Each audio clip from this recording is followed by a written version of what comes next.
Good afternoon. My name is Leroy Downs. We are here in beautiful Beverly Hills, California, and we're about to see a very, very wonderful performer who is here with the trio today, Mr. John Beasley. What's happening, John? Hey, Leroy.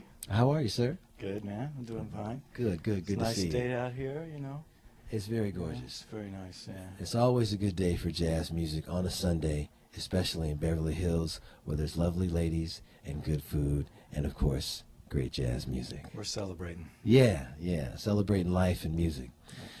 So what's been happening with you, man? You got a brand new record here. Actually, John has a new record that he just put out, and it's on Resonance Records. It's called Letters to Herbie, Herbie Hancock. Letter to Herbie, my hero. Man, he is a hero, isn't he? Yeah. A true genius of this music. Yeah, well, how did it all come about, man? Did you actually write a letter to Herbie? I wrote a letter after recorded. It's actually inside the CD. I had to put it in there.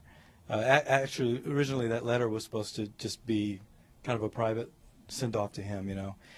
But, you know, people liked it and they wanted to put it on the CD. Yeah. You know. George Clayman, the executive producer of the record, came to me with the idea of doing a record of Herbie Hancock compositions. And at first I was a little hesitant just because, you know, who does Herbie better than Herbie? But it's Herbie. Not that you would do it better. Sure. Want to do it better, but different. Yeah. So, you know, I was a little hesitant and kind of thought about it, and I went away for a little while, and happened to be practicing one day and found a way to mash up Bedtime Story and Maiden Voyage. Yeah. Once I figured out a way I could do that, I figured, okay, now I can really flip these tunes and you know, kind of make them make another statement with them. Yeah. You know, and not be intimidated by the piano aspect of Herbie. You know. Well, not to give away any secrets or anything, but how do you do the mash, man? Do you transfer over on one note, or is it like, you know, is it like a chord that, you know, how do you... I took some of the chords of Tell Me a Bedtime Story and superposed the melody of Maiden Voyage over it. Yeah. It was by accident. I was playing this cycle that he uses in Tell Me a Bedtime Story, and then all of a sudden I heard, oh, something, you know, these things happen. Yeah. Oh, this goes over that. Boom. Got it. Then the rest kind of takes care of itself. That is the jazz music process. I'm telling you, you know, it's all coming from above. It comes down as these ideas happen, and the next thing you know, there's Letters to Herbie Hancock. Yeah. Beautiful, man. Yeah. Well, not only Herbie, I mean, you have some other great heroes too. Some of them that you've had a chance to play with. I mean, we just spent some time together not too long ago at Catalina's Bar and Grill here in Hollywood, California, checking out a person that John played with, Freddie Hubbard. Yeah, I spent maybe 8 to 10 years playing with Freddie off and on in the 80s. And that was kind of my, you know how kids today, they go to Berkeley or, you know, USC or what have you. That was my college education. Hey, you know, And, when you get it on the stage, that's the best. You know, place I was to really get it. fortunate. And that was still during the days where, you know, you go city to city and play a week in a club. And he used to turn at me and growl at me and smile at me and call tunes I had no idea what they were and make me play them and stand over my shoulder and watch me play. And so I got initiated that way. Yeah. Yeah. Freddie was a real force, and of course, all you know, when I was coming up, I had all his records, and I actually, like, you know, I was listening more to Freddie Hubbard than I was piano players at that time, you know. And this was Skydive, First Light, you know, and then of course I went back and got ready for Freddie and all the other If stuff. you're going to play with Freddie, you got to always be ready for Freddie. That's true. He's quite a character, man, and he's put together some really, really beautiful music on this earth, and it's great that you were able to be a part of that. Yeah. I have a funny Freddie story. One time we were playing, and, you know, he would just launch into a ballad at any time, any key, whenever he wanted, whether you knew it or not. And so he started playing the intro to Stardust, which, you know, if musicians out there will know, but it kind of starts in a whole different key than the actual tune, the verse. Okay. And I was like, I had no idea what he was doing, you know. I was trying to find it. And a guy from the audience starts shouting out the changes for me. He's sitting at a table right here. I'm going, okay, thank you. Finally, that's how I learned Stardust. That's a great story. Yeah. Man. That's outstanding. You know, Freddie's looking at me in the corner as I am. What's your name, son? Man, well, trumpet players, man, we have some legendary ones, and two of them you played with. Miles Davis is somebody else that you're quite familiar with playing with. Yeah, I got a call to play with Miles in 1988. So I spent about a year playing with Miles. Did a couple tours, a U.S. tour and a European tour with him. And, of course, I had waited all my life for that gig. And I was still playing with Freddie, and Freddie, you know, was like almost like, wow, man, you got to go, you got to go. You know, he was like a little kid for me in a way, you know. And so I kind of went up a notch in Freddie's book a little bit, you know. And yeah, it was just kind of, you know, I kind of felt like I kind of grew up as a human being, not only musically with Miles, but as a person, you know.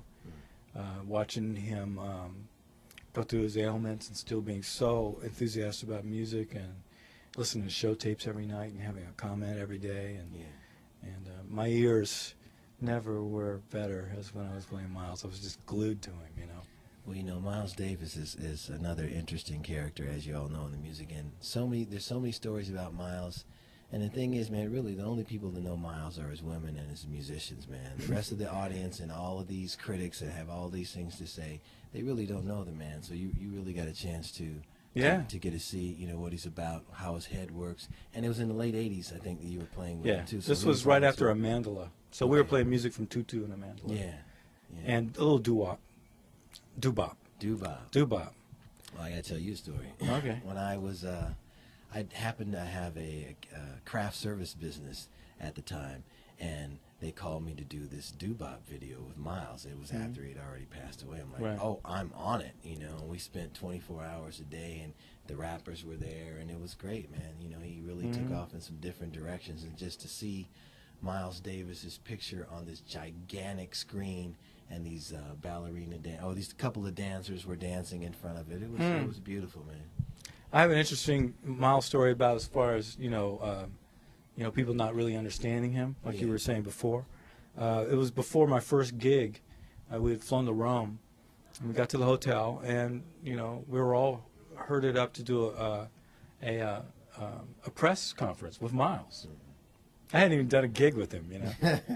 So we got, you know, we're all standing in a row there in the Italian press, and you know, somebody asked a really kind of dumb question, like, it's having something to do with, you know, white musicians or something like that, and he's always just look at you, man, why are you asking me that? Why did you ask me that question? Why are you asking me a question, right? Yeah. And it got, you know, it made me realize is that all those times that he would say things, when you look back at what those quotes were, they were always the truth. Yeah. Pretty much so. He called it like he saw it. Oh, he did, yeah. But I'm just wondering if the press Oh, no, I'm talking it. about what Miles, you know, they would ask him these stupid questions. Right. And he would always respond in a real truthful way. Yeah. And, of course, they would blow it up. Sure. To you know, make him out to be the devil and, you know, all this crazy stuff. Well, it is devil music. You know that, right? But it's all good. Yin and yang, man. That's right. Well, you know, you're doing some other things. I mean, I know we just finished Letters to Herbie. Of course, that's the brand new one with Christian McBride, Jeff Tain Watts, Roy Hargroves. Those are some great cats, man. Yeah. You picked the players.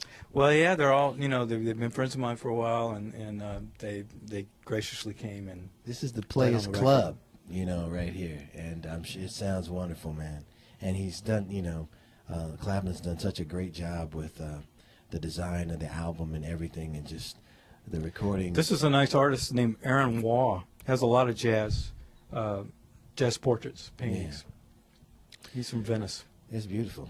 Well, not only is this an outstanding record, of course that's the record that we want you to go out and buy and purchase, but also, you know, you work with the Queen. For those of you who don't know the Queen of jazz, that would be Queen Latifah. And you've done some stuff with James Brown and Christian McBride, and a little more on. Well, actually, Queen Latifah thing isn't on the funkier side. We do a little everything in there. She's got a lot of soul stuff, a little hip hop, and jazz standards from her new release. Yeah. Her last couple of releases. Bringing the music from all different genres into one. That's That's the what pot's it about, is, right? man. And you know what? That it wasn't for guys like Herbie Hancock and Miles and Joe Zawinul and people like that.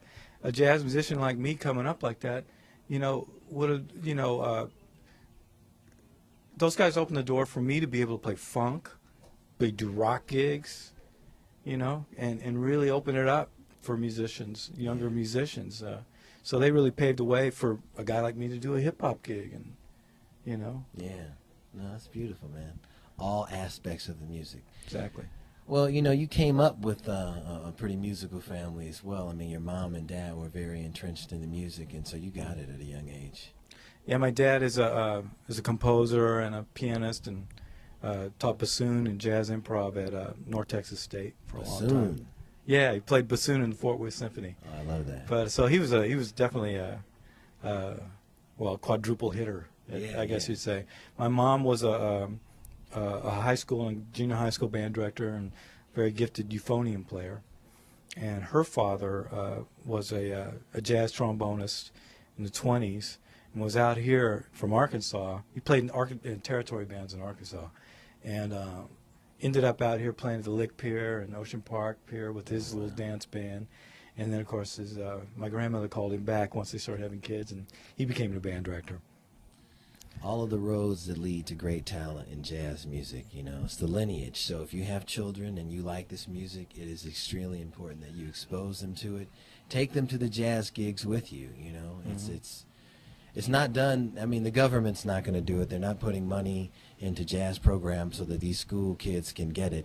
And if they don't get it, they're just going to be, whatever the popular music of the day is, that's going to be the culture of your children. So if you'd like to continue this music and pass it on, jazz music, that is, give it to the kids, right? Sure.